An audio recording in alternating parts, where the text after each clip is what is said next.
Yeah, one of the reasons why I harp on being emotionally healthy sometimes, and for the most of the time, is that, like for real, we really do need to understand that when you're in a relationship, um, or not necessarily being in a relationship, before you even get into the relationship, from an emotionally healthy standpoint, sometimes you just need to understand that not everybody has to agree with you. Other people's opinion is just that, their opinion. It doesn't necessarily have to agree with your opinion, and it doesn't necessarily have to be fact. And you need to be okay with whatever that is. Um, Emotionally healthy means not always having to control the conversation. It means being able to embrace that there is a possibility that you might be wrong, and you being okay with that. And having enough maturity to understand, like, okay, I can actually learn something here. Our problem is we think we know too much. And we think we know too much, especially in marriage. And not only are you selfish, but you're emotionally unstable. So in other words, your spouse says something to you and you get bent. You've even gone to the point of stonewalling, meaning you ain't talking to them for a day, 2 days, because you got an attitude.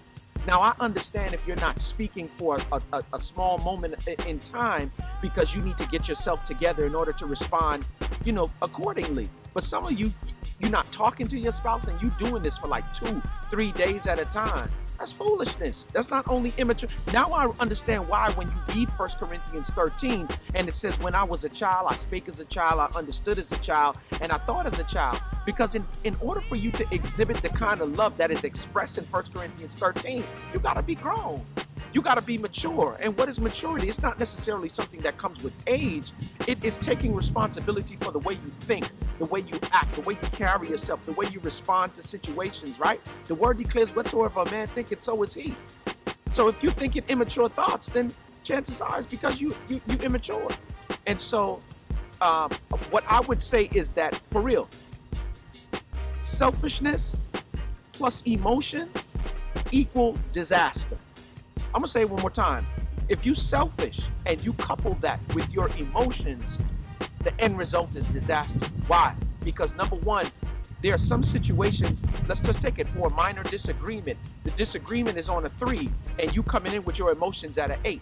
Your emotions are higher than what the situation called for, and your spouse is stepping back like, whoa, what just happened here? How did we get here? We got here because your emotions were higher than the situation called for.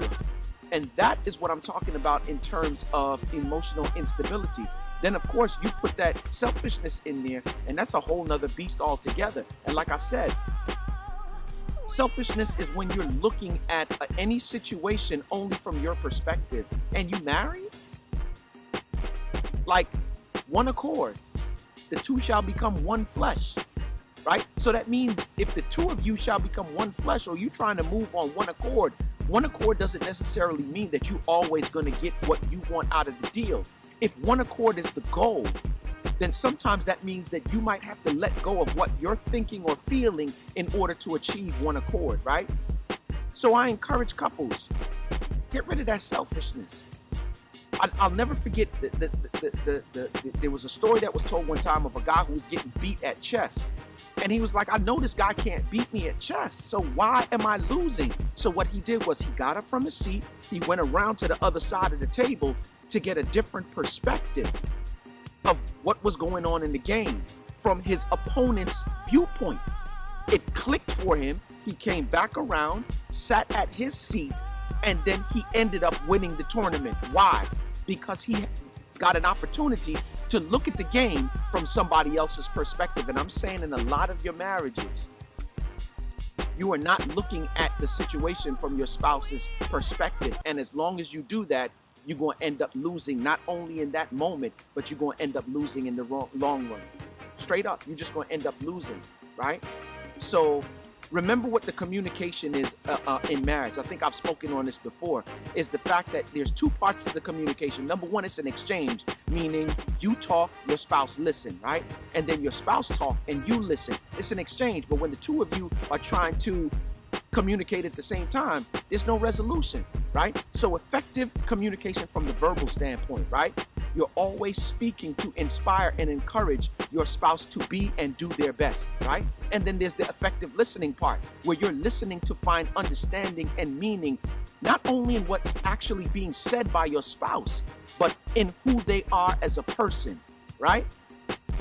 Finding meaning not only in what's being said, but who they are as a person. So do me a favor. Here's the equation. Selfishness plus emotion get you disaster. But when you give, and I can't talk about marriage without talking about God because it's a reflection of our relationship with Him. The word declares that when you give, it shall be given back to you, pressed down, shaken together, and running over with good measure. And that's across the board. A lot of time we don't claim the promises for inside the marriage. So if you want to win, do me a favor. Start understanding your spouse, not only for what they're saying, but who they are as a person. And do me a favor. Put selfishness in front of this firing squad and dunk. You feel me? And you're going to win.